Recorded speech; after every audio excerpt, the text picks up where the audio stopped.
The League of Brewers, the home of homebrew. Don't forget to like and subscribe. Hey there, folks. It's Dan here from League of Brewers, top of the South Island, New Zealand. We're here with the Brick Road Columbus Red IPA, and this is the tasting video. So here we are, folks. I'm going to take the lid off, and we're going to give this a sample. Nice small amount of carbonation there, not too overcarbonated. Here we are. Oh, I can smell the hops. So we've got Columbus. We've got, I put some Talus hops in here and some Simcoe. So I don't know if you can see that color there, but it does have sort of like a reddish brownish tinge. So yeah, looks the ticket really. Smells good. I should probably give it a sample. It's got a sort of hoppy, piney, resinous sort of aroma to it from the hops. I can smell a little bit of malt, a bit of citrus. Here we go.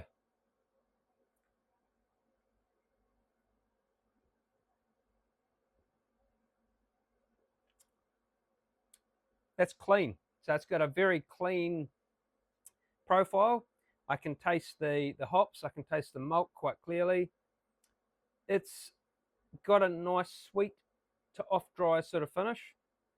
So it sort of comes in sweet and then finishes semi-dry, wanting you to have another sip after that.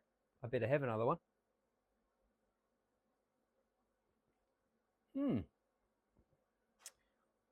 So yeah, the red IPA was dry hopped. You might have seen my previous video where I put the Brick Road IPA down and did the fermentation. It got to the fermentation stage. Then about 5 days later, I dry hopped it with some Columbus and some Talus.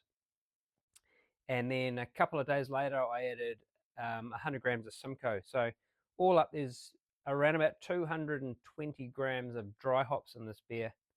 And it correlates really well with the body of this beer, the structure of it. So it's quite a full-bodied beer. It's 6.5%.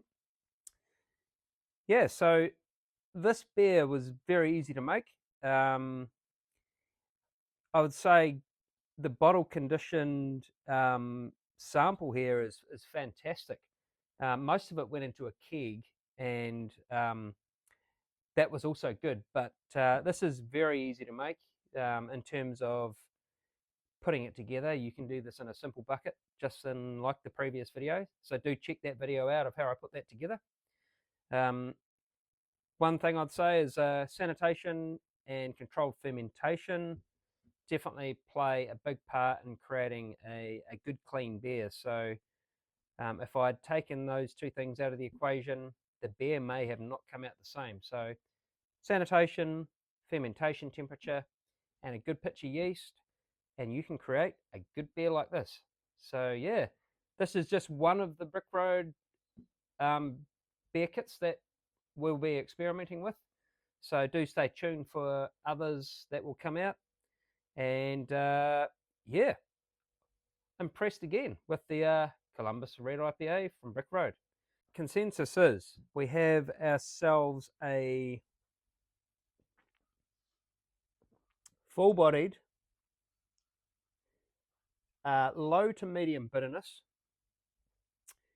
The sweetness is sort of medium. I'd say put that on a medium scale. And it is quite drinkable. I'm really impressed with the outcome of this beer. The beer has been in the bottle for 3 months. So this was a bottle conditioned sample. I also have a keg sample here. But I'm really enjoying this bottle conditioned sample here. I used 2 drops of Mangrove Jack's carbonation drops, and I'm impressed. It's sort of got a caramel sort of maltiness. The hops are fruity with a sort of piney, citrusy sort of tropical notes. yeah, so I'd say cheers to the Brick Road Red IPA. It's impressive. I'd definitely do it again. And so one of the things I emphasise on extract brewing, this is malted hopped extract, is that the breweries have taken the grain, they've cooked up the grain, they've done a mash, they've boiled up the wort, which is the liquid that comes off, and they've added hops. They've reduced that down for you. So they've basically taken all of the hard work out for you, and they've put it into a can, and they've also put it into a bag, and it's as easy as just adding water. You add the yeast, and the beer ferments, and here you end up with drinkable great beer at home, just like this one here.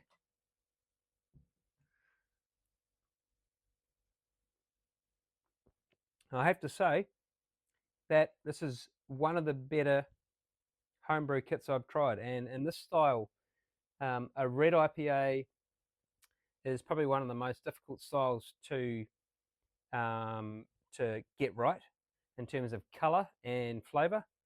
And this one definitely has the flavor, and the color is very hard to nail, but in terms of replicating an extract brew, that's pretty good. So I'm impressed. I'll definitely do it again. And if you ever want to talk to me about some hops, which you want to go on this? No, I'm losing my freaking words.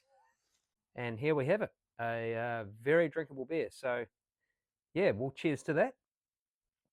And would love to hear your thoughts. Anybody that's experienced good beer from kits as well, like Brick Road. Love to hear what you've got to say about this. So yeah, thanks for watching, guys, and cheers to the Brick Road Red IPA once again. Have a good night, and look forward to talking to you soon. Cheers.